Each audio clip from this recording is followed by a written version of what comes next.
Hello everyone. TS ఎబ్సెట్ 2024కి apply చేయడానికి మీకు కావాల్సిన డాక్యుమెంట్స్ ఏంటి కంప్లీట్‌గా లిస్ట్ ప్రిపేర్ చేసేసి మనొక వెబ్‌సైట్‌లో వేసేసాను.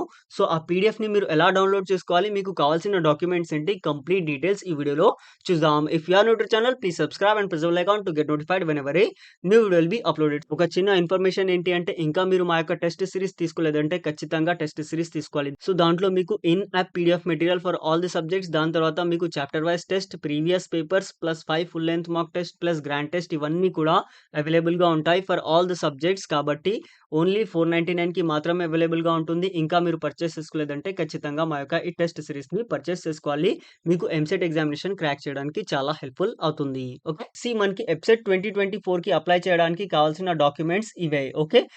ఏంటి అంటే ఫస్ట్ మనకి క్వాలిఫైయింగ్ ఎగ్జామినేషన్ యొక్క హాల్ టికెట్ నంబర్ కావాలి. ఓకే. దానికోసం మనకి హాల్ టికెట్ ఉంది కాబట్టి అది మీరు పెట్టుకోవాలి. సో, దాని తర్వాత personal email ID, mobile number plus SSC యొక్క డీటెయిల్స్, దాని తర్వాత డేట్ ఆఫ్ బర్త్ మీకు ఎలాగో గుర్తుంటుంది. కానీ మీ యొక్క మెమో కానీ లేదంటే మీకు ఎగ్జాక్ట్‌గా మీ యొక్క స్టడీ సర్టిఫికేట్స్‌లో ఉన్న డేట్ ఆఫ్ బర్త్ అక్కడ ఎంటర్ చేయాలి. దాని తర్వాత ఆధార్ కార్డ్, దాని తర్వాత క్యాస్ట్ ఒకవేళ ఉంటే.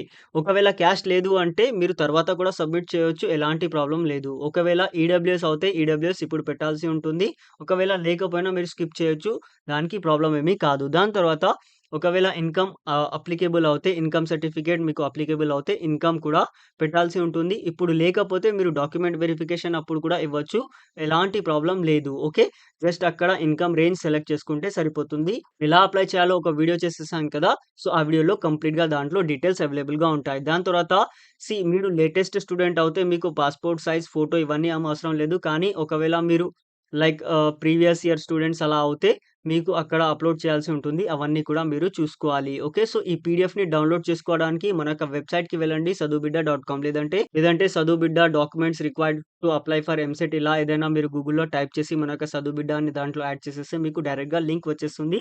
సో, లింక్‌కి వెళ్ళాక ఇక్కడ మీకు ఇలా పేజ్ ఓపెన్ అవుతుంది. సో, ఇక్కడ నేను కంప్లీట్ డీటెయిల్స్ ఇచ్చేసాను. దాని తర్వాత ఇక్కడ మీరు click here to for PDF అని ఉంది కదా! దీనిపైన క్లిక్ చేస్తే మీకు పీడీఎఫ్ డౌన్‌లోడ్ అయిపోతుంది. ఇలా మీరు ఎంసెట్ ఎగ్జామినేషన్‌కి అప్లై చేయడానికి కావాల్సిన డాక్యుమెంట్ యొక్క లిస్ట్ డౌన్‌లోడ్ చేసుకోవచ్చు. Thank you for watching the video. Please share with your friends.